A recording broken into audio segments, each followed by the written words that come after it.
Assalamualaikum warahmatullahi wabarakatuh. Sobat Muda WSM dimanapun berada, berjumpa lagi bersama saya Indah Rastika Sari. Kali ini podcast kita akan membahas mengenai peran perguruan tinggi dalam mempersiapkan generasi masa depan. Pastinya yang belum subscribe, terus juga share, bagikan, silahkan yang masih tunggu ya, dan komen-komennya juga. Dan kali ini kita bersama dengan Ibu Eka Sari Dewi SSIMPD. Beliau merupakan Kepala Sekolah SMA Negeri 1 Longa Aceh Besar. Assalamualaikum Bu Eka. Waalaikumsalam. Masya Allah Bu Eka, terima kasih banyak sudah sampai ke WSM ya Bu ya. Alhamdulillah, ini kita baru sekali ya pertama bareng Indah ya. Iya, Alhamdulillah. Tapi dengan WSM ini sudah sering Bu ya. Oh iya, kita sudah berkolaborasi dengan WSM khususnya dengan jurusan teknik komputer dan juga teknik yang lain. Teknik komputer dan teknik lain. Insya Allah nanti bisa berkembang. Siap. Di banyak jurusan di WSM ya Bu ya. Iya, kita tunggu. Kita tunggu insya Allah Bu pastinya. Dan tema kita ini menarik Bu. Ini kan bagaimana mempersiapkan generasi masa depan, tapi dari perspektif dari perannya perguruan tinggi. Dan mulai itu pasti dari sekolah menengah dulu ya Bu ya. Sekolah menengah dan sederajat, pasti ada di tingkat madrasah, kemudian SMA madrasah dan sederajat. Dan ini menarik Bu Eka selaku kepala sekolah SMA Longa juga, dan sudah banyak. Ini gimana Bu kemudian apa motivasi khususnya dari sekolah ya untuk misalkan anak jangan sampai berhenti sekolah nih Bu. Pendidikan nomor satu. Pendidikan bisa merubah, insya Allah bisa merubah masa depan. Itu gimana Bu dari sekolah? Oke, terima kasih Bu Indah. Ini sangat menarik tema hari ini, yaitu mana hari ini peran perguruan tinggi mempersiapkan generasi masa depan. Jadi dari segi perspektif daripada sudut pandang SMA hari ini, otomatis kita tahu bahwa esensinya pendidikan di tingkat menengah atau sederajat itu dipersiapkan peserta didiknya itu menuju ke jenjang lebih tinggi, apakah itu perguruan tinggi maupun sekolah-sekolah ikatan bina dan sebagainya. Nah, inilah hari ini banyak upaya-upaya yang dilakukan oleh satuan pendidikan khususnya di SMA kami di SMA 1 Longa. Yang pertama, otomatis kita terus ya memberikan memberikan arah dan motivasi pada peserta didik ya. Jadi salah satunya adalah kita melakukan sosialisasi. Apa sih esensi hari ini anak-anak bersekolah di SMA? Itu perlu kita tumbuhkan pemahaman sejak mereka pertama kali diterima di sekolah SMA 1 Longa khususnya atau di SMA-SMA lainnya. Jadi di masa pengenalan lingkungan sekolah itu menjadi salah satu materi yang kita berikan pada motivasi MPLS kita. Nah, sehingga setelah itu otomatis kita melakukan sosialisasi kampus juga. Jadi perguruan tinggi dan sebagainya. Tidak hanya hari ini kita mengenalkan sekolah-sekolah tingkat tinggi, tetapi juga kita berkolaborasi dengan universitas maupun ikatan-ikatan dinas yang hari ini hadir ke sekolah. Mereka juga berkolaborasi dengan kita untuk memberikan pemahaman pada anak-anak. Nah, dan otomatis juga peran guru BK. Nah, ini menarik memang. Peran guru BK sangat sentral di sekolah, dengan konseling. Yang mungkin hari ini kita menganggap guru BK itu dia hanya sebagai mungkin ketika ada kasus ada masalah dengan orang tua dan sebagainya. Ternyata hari ini saya belum tahu juga guru BK itu memberikan layanan dasar, ada ya layanan peminatan, bahkan layanan responsif. Dan hari ini bagi anak-anak kita kelas 3 khususnya itu layanan karir itu sudah kita buat itu di sekolah itu sejak di kelas 1. Pemetaan karir itu sudah ada. Ya, itu menarik. Supaya anak-anak itu lebih terarah hari ini. Yes. Memang di sekolah SMA dia tidak ada lagi penjurusan hari ini. Jadi anak-anak bisa memilih mata-mata pelajaran pilihan mereka. Justru lebih menarik ya Bu. Lebih menarik. Dia mau kemana, dia nanti akan jadi apa? Iya, jadi dipetakan. Betul. Jadi kan hari ini guru BK dan juga guru yang punya wali kelas dan sebagainya itu mereka membantu siswa yang menentukan arah pendidikan mereka ke depan. Ya, otomatis seperti kita tadi sampaikan, ketika mereka memilih jurusan peminatan matkul tadi itu sudah sesuai dengan bakat mereka. Nah, sudah kita mulai terarah dan sebagainya. Nah, itu yang pertama kita lakukan, yaitu motivasi dan berikan arah. Dan yang kedua adalah ini sangat penting, bagaimana kita menyesuaikan kurikulum yang ada di sekolah itu dengan kebutuhan perguruan tinggi. Yes. Ya, ini sangat menarik sebenarnya. Jadi memang kita sekarang kita lakukan di proses pembelajaran. Khususnya di SMA 1 Longa kan kita hari ini sudah pelaksana kurikulum merdeka. Nah, situ ada pembelajaran berbasis project. Jadi hari ini anak-anak di situ sudah mulai kita ajarkan kita pendekatan pembelajaran abad 21. Jadi kemampuan kolaborasi dia, komunikatif dia, kemudian critical thinking dan kreativitas itu kita tumbuhkan di proyek-proyek itu. Sehingga ada setidaknya dia sudah kenal bagaimana penyelesaian masalah, problem solving dan sebagainya.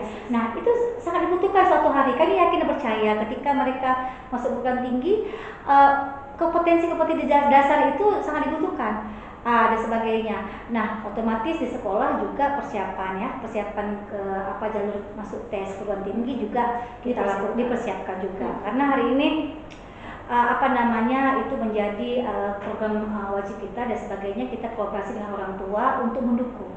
Nah, hari ini kita tidak mau hari ini anak-anak itu putus sekolah dan sebagainya, karena memang esensi di SMA itu anak melanjutkan.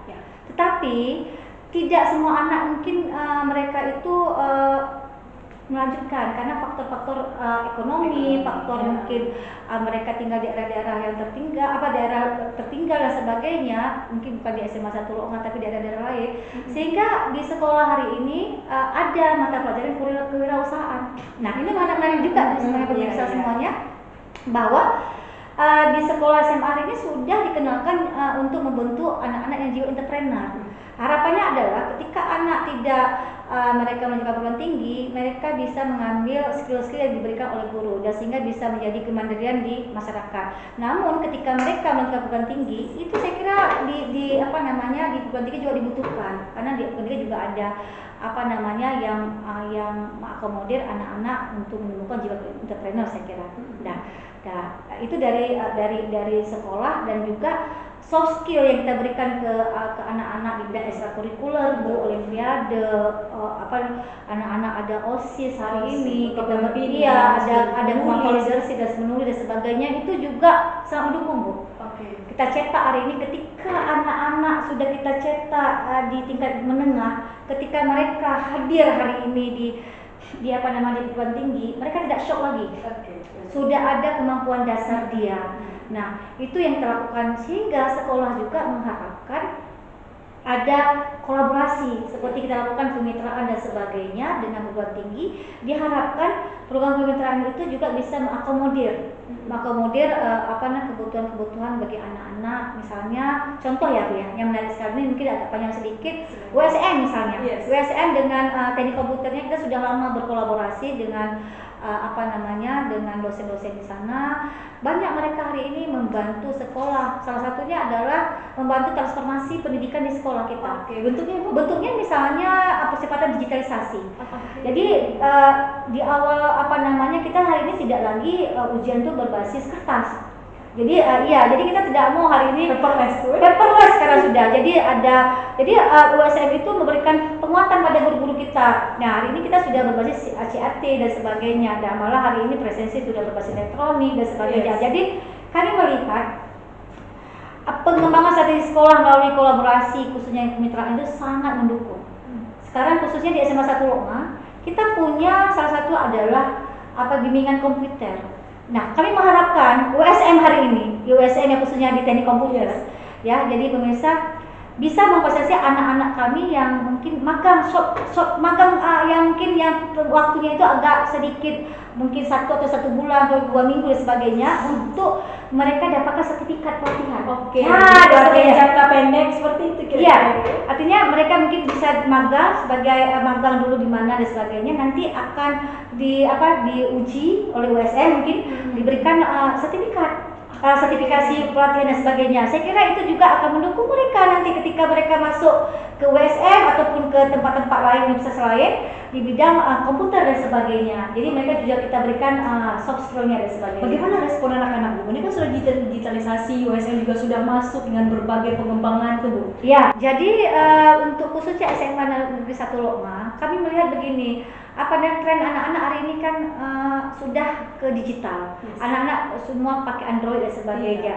Jadi saya akan melihat kecenderungan pembelajaran itu lebih interaktif. Terbukti hari ini kita ada buat satu kelas project di piloting hari ini di SMA 1 Longan, kelas digital. Pilot project kelas digital Ya, sudah kita mulai hari ini. Jadi guru dengan anak itu sudah dalam satu ruangan.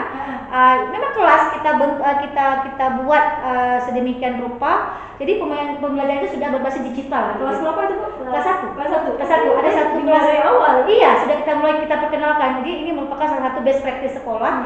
Di mana kita ingin melihat bagaimana jelajah ilmu yang mereka dapati, yang mungkin tidak langsung berinteraksi dengan alat dan sebagainya, tapi juga guru menggunakan digitalisasi melalui TIK. Tetapi kami melihat ada perubahan pembelajaran hari ini, sehingga makanya kami hari ini mencoba meramu suatu pembelajaran di sekolah itu sudah mengikuti zaman. Ya. Inovasi terus ya, Bu ya? Betul. Nah, namun itu dari perspektif sekolah, tapi harapan kami juga tinggi pada perguruan tinggi. Salah satunya adalah kita tahu bahwa perguruan tinggi itu banyak inovasi. Mereka juga banyak berbasis teknologi, dan juga riset-riset. Kami mengharapkan dengan tridharma perguruan tinggi hari ini yang hadir ke sekolah-sekolah, ayolah diberikan penguatan-penguatan pada anak-anak dan guru-guru, sehingga sejak ini sudah kita tumbuhkan, kita perkenalkan riset dan teknologi, bahkan sehingga anak-anak nanti akan tertarik. Ternyata peningkatan kompetensi mereka lanjutan itu bukan di sekolah SMA, tapi di tingkat perguruan tinggi. Sehingga sikap profesionalisme mereka itu bisa kita tumbuhkan, sehingga suatu hari mereka akan menjadi insan-insan yang dapat salah satunya bonus demografi lah sebagai untuk masa depan Indonesia khususnya. Nah, tapi tidak hanya itu, tidak hanya mereka itu kompetensi akademiknya, juga kami mengharap juga pada perguruan tinggi bisa mensounding kolaborasi tadi terkait dengan kita tumbuhkan kesadaran isu global, benar, dan berkelanjutan. Jadi yang kita sebut dengan SDGs, ya Sustainable Development Goals itu. Jadi itu juga salah satu sangat penting. Di sekolah saja kita sudah lakukan itu. Contoh misalnya bagaimana hari ini di proyek-proyek, di tema-tema, di gaya hidup berkelanjutan, di kurikulum merdeka, anak-anak itu sekarang sudah mulai kita tumbuhkan topik-topik untuk mereka kenal akan isu-isu global ini, terkait dengan kekeringan, mungkin isu-isu sosial dan sebagainya, sehingga kecerdasan mereka untuk menganalisis dan juga daya kritis mereka untuk problem solving terkait masalah ini juga suatu hari akan dibutuhkan oleh pemerintah kita. Saya kira begitu. Ini sinkron sekali sebenarnya, Bu. Jadi kan kalau di perguruan tinggi itu tridharma ya. Poin satunya adalah pengabdian. Jadi ini kita bisa masuk di poin itu sebenarnya. Di USM sendiri kan banyak sekali yang salah satunya ada teknik yang sudah masuk dengan berbagai pengembangan yang sudah dilakukan. Juga lain kita bisa masuk, Bu. Kalau tadi kita cerita mengenai soft skill, mungkin bisa melalui menulis, juga ada jurusannya di KPI komunikasi penyiaran, juga banyak mungkin bisa kita lakukan. Dan penting bagaimana melihat anak-anak sebenarnya, Bu. Jadi kecenderungan mereka kemana? Dan ini sebenarnya sudah dilakukan di pengembangan tadi. Mereka sudah dimulai konsultasi karir. So you wanna apa nanti ke depan? What do you wanna do next? Gitu kan, apa yang kamu akan lakukan ke depan, atau ketertarikan mereka ke bidang mana? Di SMA Longan seperti apa, Bu? Di pengembangan ini, ini si A, atau mungkin di kelas ini dia si A ini lebih tertarik kemana, sudah ada belum? Jadi seperti yang saya sampaikan tadi, di masa mereka kita terima peserta didik baru, penerimaan peserta didik baru itu, jadi kita ada 1 minggu itu matrikulasi MPLS. Disitulah hari ini kita kenal dulu bakat dan minat mereka. Kemudian kita arahkan soft skill mereka. Ketika mereka mungkin ada anak-anak kecenderungan mereka ke seni, kita arahkan ke ekstrakurikuler seni. Kalau mereka kecenderungan ke olahraga. Misalnya ada juga anak-anak yang suka ke olimpiade dan sebagainya. Dan yang jika anak-anak ini cuak-cuak, mungkin kita punya juga podcast sekolah dan sebagainya. Jadi kita latih juga mereka kemampuan public speaking dan sebagainya. Jadi hari ini sejak dini mereka hadir di SMA 1 menginjak di minggu pertama itu sudah kita petakan melalui angket open wawancara yang dilakukan oleh tim kita, khususnya di guru BK. Nah, sampai ke karir tadi, sehingga kami bisa mengenali potensi-potensi itu, dan potensi itu kita kembangkan terus. Sehingga mereka nanti bisa mengikuti ajang-ajang perlombaan yang hari ini memang diakomodir tidak hanya oleh Pusat Prestasi Nasional oleh Kemendikbud, Juga hari ini lomba-lomba yang bisa kita ikuti di tingkat SMA sederajat. Kita punya ekstrakurikuler tambahan itu ada klub bahasa, itu bahasa Arab, bahasa Inggris dan bahasa Jerman hari ini. Ya, jadi sudah kita mulai sejak sore hari. Jadi guru contoh bahasa Jerman hari ini. Kok ada sih di lomba itu ada bahasa Jerman? Kita tahu hari ini Lokman itu sangat open sekali dengan pariwisata. Benar. Ya. Memang pusat. Oh iya, jadi hari ini pariwisata di Lokman itu sejak tahun 80 itu sudah berkembang di sana. Banyak turis domestik maupun mancanegara hari ini. Nah, jadi ini merupakan suatu peluang yang besar bagi sekolah hari ini, mengakomodir talenta anak. Jadi kita punya program strategis ke depan, kita buat branding di bidang bahasa hari ini. Suatu hari mungkin kita akan sertifikasi anak-anak di bidang bahasa dan mungkin ada TOEFL, mungkin juga sertifikat bahasa Jermannya, sehingga kita bisa mensounding dengan pariwisata dan sebagainya. Apakah mereka kita buat suatu kegiatan project terkait mungkin tour guide dan sebagainya. Saya kira banyak sekali peluang-peluang bisa kita lakukan dengan kita memetakan kekuatan-kekuatan dan juga potensi-potensi yang ada di sekolah. Karena setiap orang, setiap anak khususnya Bu, dia punya kekuatan masing-masing. Tugas kita kemudian bagaimana dia sampai ke posisi itu. Dan jalur itu ya kita perlu tahu dia mau kemana. Makanya tadi menarik kemudian bagaimana pemetaan tadi, pemetaan dan pengembangan dia mau kemana, situs kesukaan dia apa, dan karakter tadi penting sekali.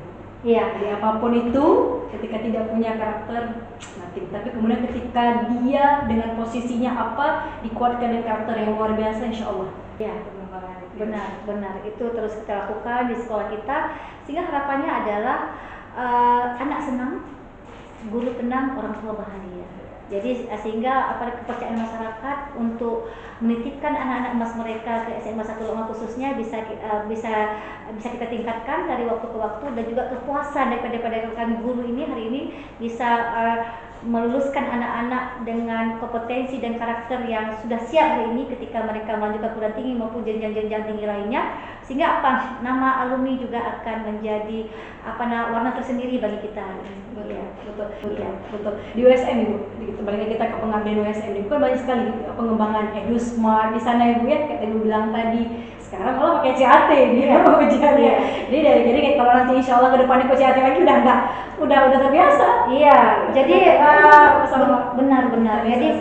Jadi ketika kami hari ini bertemu dengan USM, bagi kami hari ini semua lembaga tinggi itu penting.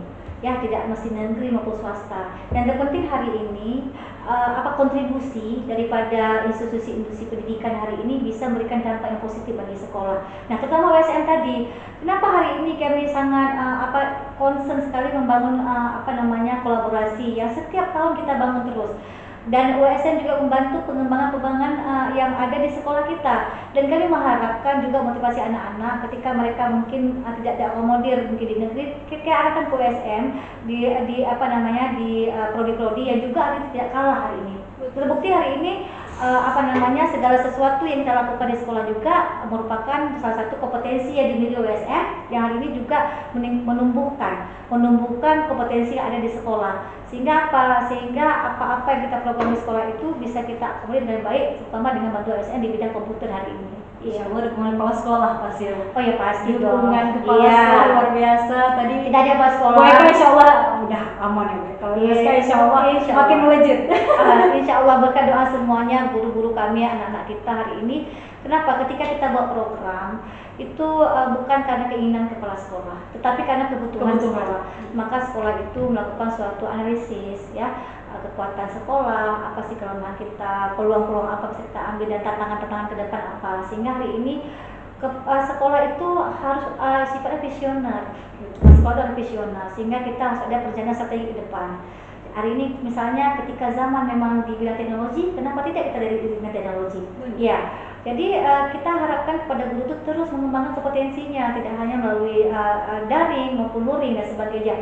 Belajar di mana saja dan kapan saja dengan siapa saja, saya kira hari ini perlu kita tumbuhkan pada guru-guru kita, sehingga anak-anak itu menjadi anak-anak yang siap suatu hari menjadi aset negara, aset bangsa, khususnya untuk provinsi Aceh kita ini. Indonesia Emas 2045. Siap hari ini. Jadi kita siap hari ini mencetak generasi emas 2045. Mudah-mudahan generasi emas itu bisa kita tumbuhkan di bidang pendidikan, bidang kesehatan dan sebagainya. Oke, baik Kak, terima kasih banyak waktunya sudah ngobrol sharing-sharing. Insya Allah nanti kita lanjut lagi Bu. Oke, terima kasih. Insya Allah ke depan Bu Indah. lanjut lagi. Bu, terakhir nih closing statement, pernyataan penutupnya dong, dan khususnya juga tadi keterkaitan dengan USM. Silakan. Oke, terima kasih Bu Indah dan juga WSM hari ini memfasilitasi podcast, dan kami dari SMA 1 Loonga hari ini menjadi narasumber terkait dengan bagaimana kita perguruan tinggi itu mencetak generasi yang cemerlang ya, yang mumpuni dan ke depannya dari perspektif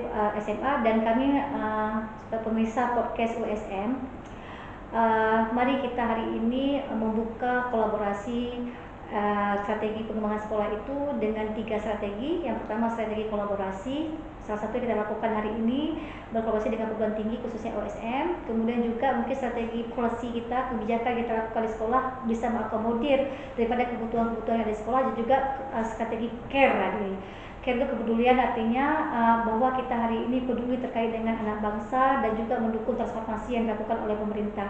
Salam tangguh dari SMA 1 Loonga. Assalamualaikum warahmatullahi wabarakatuh. Waalaikumsalam warahmatullahi wabarakatuh. Terima kasih banyak Ibu Eka Sari Dewi, SSI MPD, Kepala Sekolah SMA 1 Loonga, untuk waktunya dan sharing-sharingnya Bu ya. Terima kasih juga untuk Sobat OSM, jangan lupa like, subscribe, dan komen, dan juga sharing bagikan kepada semua. Saya Indra Sari pamit. Wassalamualaikum warahmatullahi wabarakatuh. Waalaikumsalam warahmatullahi wabarakatuh. Sampai jumpa.